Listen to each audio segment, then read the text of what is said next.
Welcome back to the FPL Battleground where we compete like kings. My name is Chibike James and yes, Mr. Barry is right here. Brother man, good to have you. Yeah, good to be back from the international break. We're ready to dive straight into FPL again. Definitely ready to dive into what FPL has got to the offer. The international break has come and gone, and during the course of the international break, we saw lots of EPL players represent their national team, from Nottingham Forest to Fulham to Chelsea to Arsenal to Manchester United to even Liverpool Football Club, and yes, they're players making a mark for their national team. But hey, what is the national team engagement without injuries? We saw Olaoluwa Aina with Super Eagles of Nigeria picked up injury, as well as Omar Mamouche of Manchester City and the Egyptian national team picking up injuries, and it's looking like both players would not feature for their club this weekend. Well, I mean that's why we hate international break for real, because players tend to get injured during the international break because of the congested schedule and all of that. So it's a real big blow for FPL managers. A very big blow for FPL managers. And yes, this is FPL Battleground, and you know we have been doing it from the very first start over the Premier League season. And this time around, let's do a recap and look at our winners from the first game week, the second game week, and the third game week. And next up, yes, looking at the winners from the first game week, we have Adams FC. He got himself 86 points, and yes, in the second game week, Prof with 83 points, and in the last week we saw Kashmani team, yes, with 77 points. Now all of these teams have been given their prize, which is $10 for every manager on the FPL Battleground leaderboard that finished the game week on top with the highest points. Yes, and you can confirm that on our Instagram page. They've gotten their funds. Yeah, they've all been given their funds. Definitely, and that's very good. And this is one thing that you need to stay glued with us right here on the FPL Battleground, because yes, every game week the manager with the most points get himself his or himself $10. And next on the agenda is looking at the leaderboard and what it entails. Yes, we are going to be looking at the top 10 managers of the FPL Battleground, and yes, Mr. OTM sits pretty on top. We've got Kenza FC, Dilatan United in third, Shea FC in fourth, and Ozil FC in fifth. And looking at the sixth position as well as the rest till 10th, we've got Pure Bliss FC in sixth, Empower FC in seventh, Lala Cisco FC in eighth, HP Henry in 9th, and Otto in 10th. These are the top 10 managers so far in game week 3. Where do you find yourself? I'm way below. I'm going to be very honest with you. No, I'm not in the top 100. 200? I'm around about 600. Oh my goodness. That's the story for another day. I mean, I'm envious of these guys because like the first position we saw 235 points. Yeah. That's about 75 points per game. Yeah, per week. Per week for the first 3 game weeks. So that's a very impressive start from Mr. OTM, and I think he's on his way to the $3,000 grand prize. Do you see him maintaining that momentum, or is there going to be surprises? Well, you know, FPL. Some managers tend to have a slow start to FPL. Someone like you? Someone like me, yes, obviously this season. So we should watch out for you. Yeah. Well, I hope so. But I wish everyone the best in the game. And as the tournament goes on, we're gonna see who emerges as our grand winner. And next up, yes, let's take a look at what Mr. OTM has in his team. I'm sure him sitting on top of the FPL Battleground leaderboard.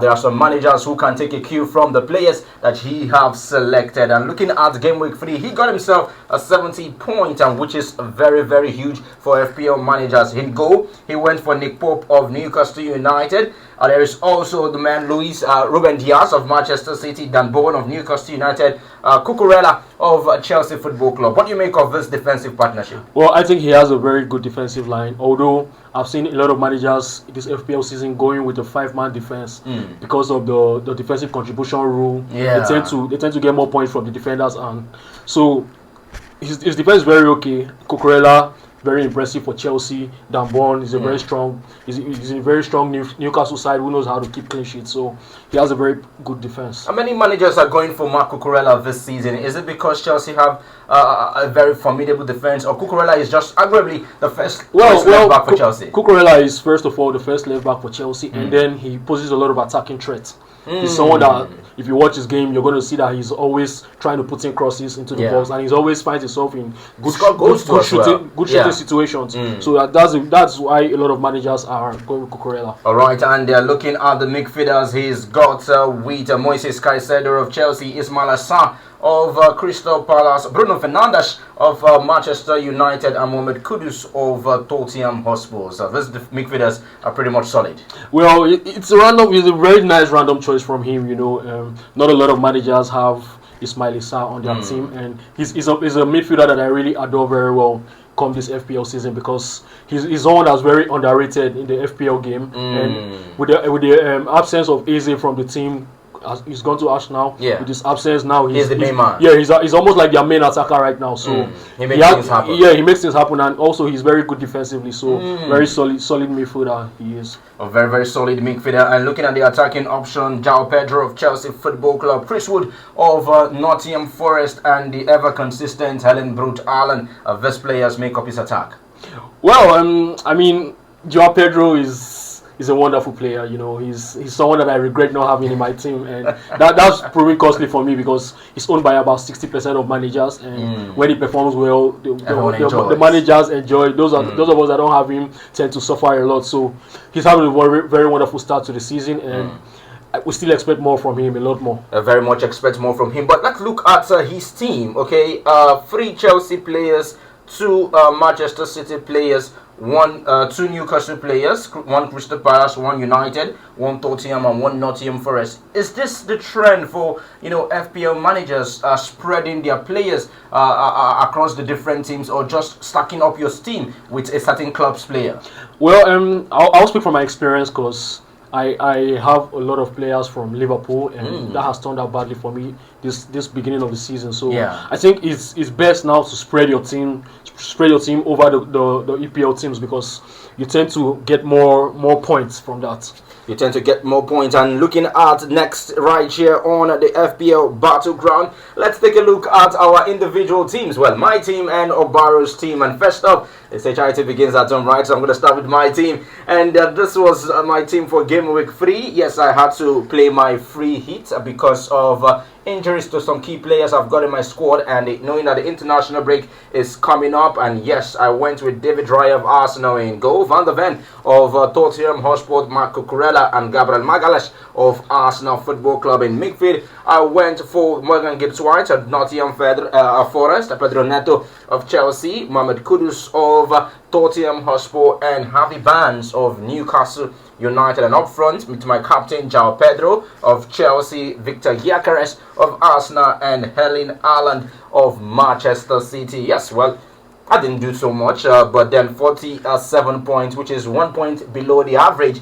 for the Game Week 3. Our total points since the FPL Battleground have started have been able to accrue a total of 165 points. Well, I'm not in the top 100, not in the top 200, but I'm ranked 222. A whole lot can change from now till the end of the season, and trust me, this ranking is definitely going to change. And next, there is something we've got for you this Game Week 4, and this is where you get to win yourself something juicy, and it's all about the prize, $20 for you, the fans out there who can predict correctly. Mr. Barrow, tell us more about it. Well, we have $20 for our viewers and members of the FPL Battleground community.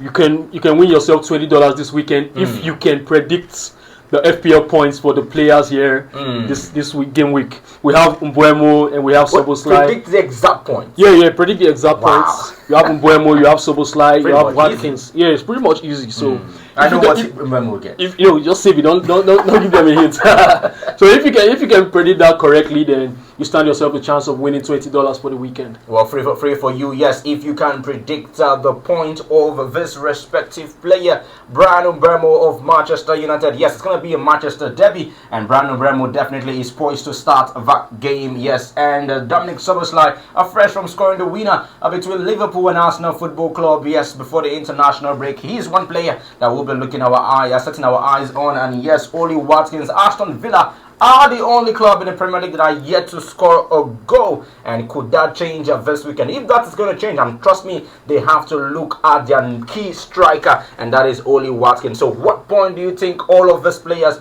can get this game week? And next up on the FPL Battleground, we'll be looking at Obaro's team. That's probably we can learn something from him. Okay, despite the fact that he's not doing so well at the moment. All right, looking at his team right here.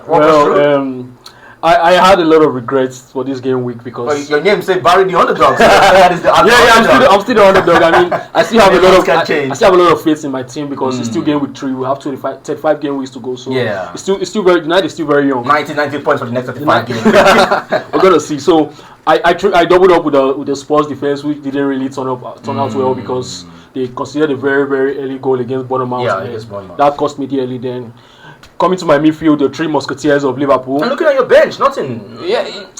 And let me talk about my midfield first. Right. You know, the 3 Liverpool players I have: Gakpo, Salah, with not turning up for the weekend, and that was against Arsenal. Yeah, that was a tough match really. So I really didn't expect anything from them. Yeah, I didn't really expect anything from them. Morgan Rogers has been very poor for me this season. I think I'm gonna give him one more chance. Oh. Yes, you plan to sell him? Yeah, I plan to sell him if he doesn't perform. But he was one of like the star players last season for Aston Villa. Yeah, well I know there are some players that tend to be a one-season wonder, and if you think he's gonna be a one-season wonder, he started off that way now, so I don't really know. I don't want to take that gamble again. So Renders, still have a lot of faith in him. Watkins is someone else that I still have to keep my faith in. Gyökeres, I have a lot of faith in him. That was a very tough fixture for them. So yeah. But looking at the players you've got, to be very honest, this is a star squad team, and it's not about keeping faith with these players for at least one more game week. Yeah. Because all of these players tend to start for their clubs. Well, you see, the thing about this FPL season I've noticed is that the big name players haven't really started. But maybe because the league is just started. Now that we are back from the international break, everybody knows that the league has started. Yeah. And the big boys are going to turn up. Yeah, well, I mean, that's no guarantee, but you know, you have to minimize your risk. If I see that the risk of having a lot of stars isn't going to work for me, then I have to cut down on the stars and then focus on more players. All right, focusing on more players. Have you used any for cheap yet? Yeah, I've used my wild card, sadly, and it didn't really prove out right. So but your wild card got to 22 points. It's been a terrible start. All right, and yes, 122 point total he has been able to get in 3 game week. And you were saying something behind the scene that you have not gotten past the average this season. Yeah, I mean, for the first 3 game weeks, I've not really gotten past the average. So that's to show you how turbulent my season has been. Right, and let's now look forward to,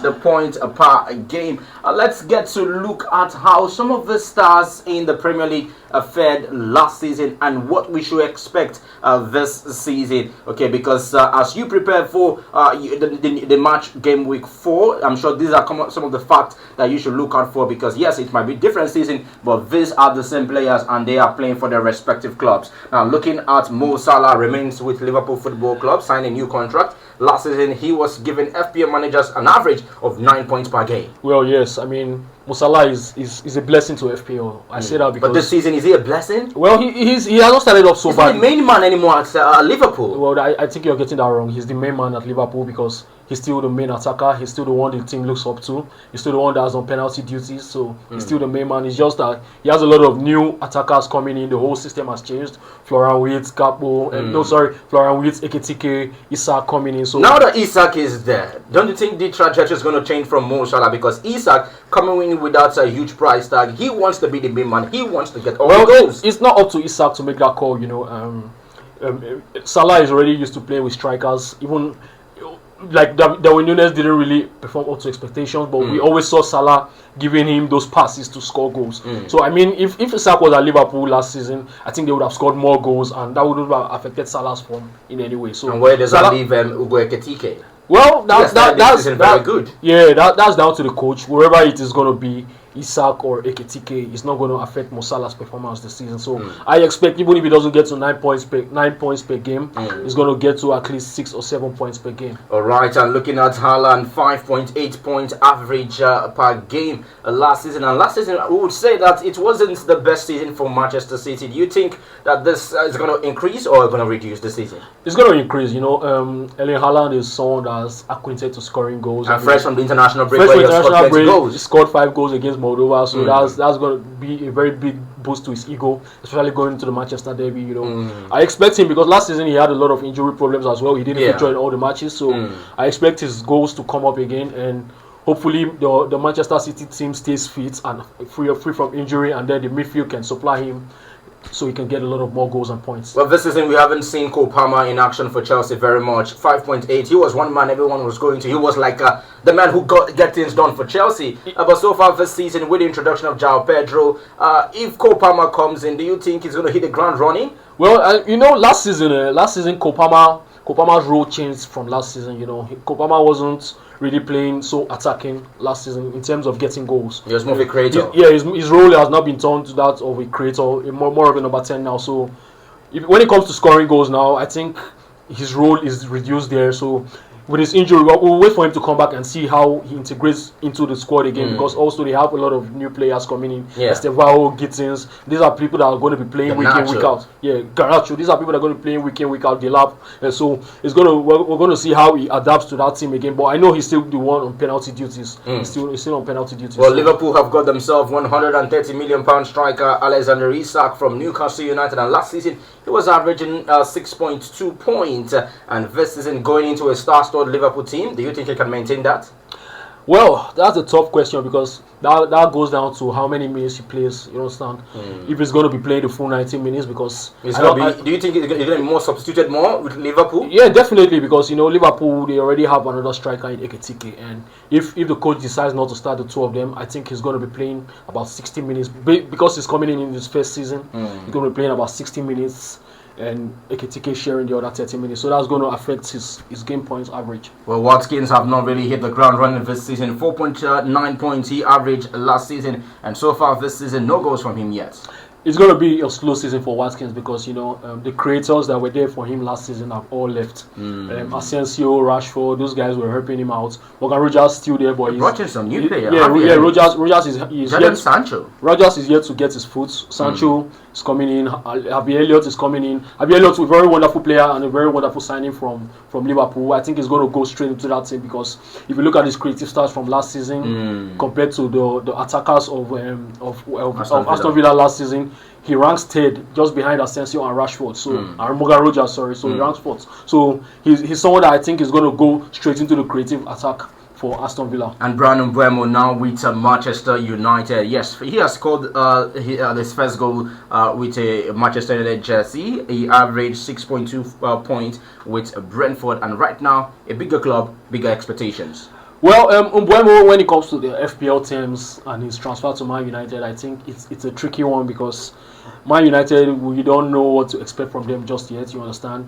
He's a very wonderful player. We've seen it from his last game against for Manchester United against Burnley. Yeah. We saw how creative he was, how attacking he was, and he got a good return, about 8 points. So Mbeumo is someone that's really is a consistent player. He's a player I love to watch because he shows a lot of passion and energy. But coming into this Man United team where they usually struggle with attack, especially last season, they didn't score up to 40 goals in the league. So it's going to be interesting to see how much supply he gets, and that's going to really affect the number of points he's going to get. So I think he's going to get a little bit below his average. A little bit below his average. Talking about Brandon Mbeumo. And next is Chris Wood of Nottingham Forest. A new manager, Ange Postecoglou, formerly with Tottenham Hotspur. And yes, during the course of international break, Nuno Espirito Santo was sacked. And yes, a new manager immediately. And yes, he has taken the first training section with the team. Do you think that Chris Wood will get the nod with the new manager? Because knowing fully well, Ange loves to play a very attacking football. Well, yeah. I think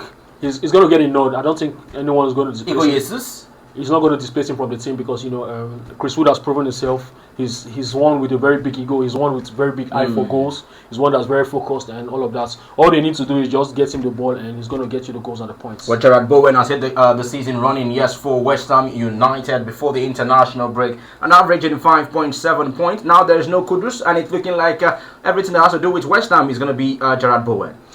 Bowen is still the main man for West Ham, sometimes he's played as a striker, sometimes he's played as a right winger. I still expect him to get penalty duties and I still expect him to get those points. Even as West Ham are in a bit of a struggle this beginning of the season, we see he's still pushing, he's still trying to get himself in very attacking positions, still taking the shots for them. So I think he's going to maintain this average. We've got Morgan Rogers, Vian Witsa, Bruno Fernandes of Manchester United, and Matthias Cunha now with Manchester United. All of these players, these are the points that they were averaging last season. And yes, maybe you can look at this and try to make your selections for the game week. Now the Premier League football season is going to be on a roller coaster this period because yes, the next international break probably going to be next month, and we're going to have couple of games to play before the international break. So yes, right about now, we would really love for you to, get us to see your team for the game week 4. You can drop your team on the comment section. Let's get to see which players you'll be going for next this game week. And I don't know, are you making so many changes for your team? I can't make so many changes anymore, but I'm Ready to very reach the experienced points? with my strategies. I already know what to do. Are you ready to reach the points? No, I'm not risking any point. It's still very early to panic. So Well, you've got double chips, so if you play all your chips now, there's still time for more chips. yeah, there's time for more. Don't worry, January. you'll see the surprise I have for you. Alright, we can't wait to see his surprise and what he has for us. And don't forget, yes, you stand a chance of winning $20. All you need to do is predict the point of 3 players. Brian Mbeumo of Manchester United, Dominic Soboslai of Liverpool Football Club, and not forgetting Oli Watkins of Aston Villa. If you get this points correctly, you get a chance of winning $20. Not forgetting that the winner of match week 4, the player with the highest points, walks home with $10. All of this is on FPL Battleground. Remember, it is the road to $3,000, and yes, it can be you.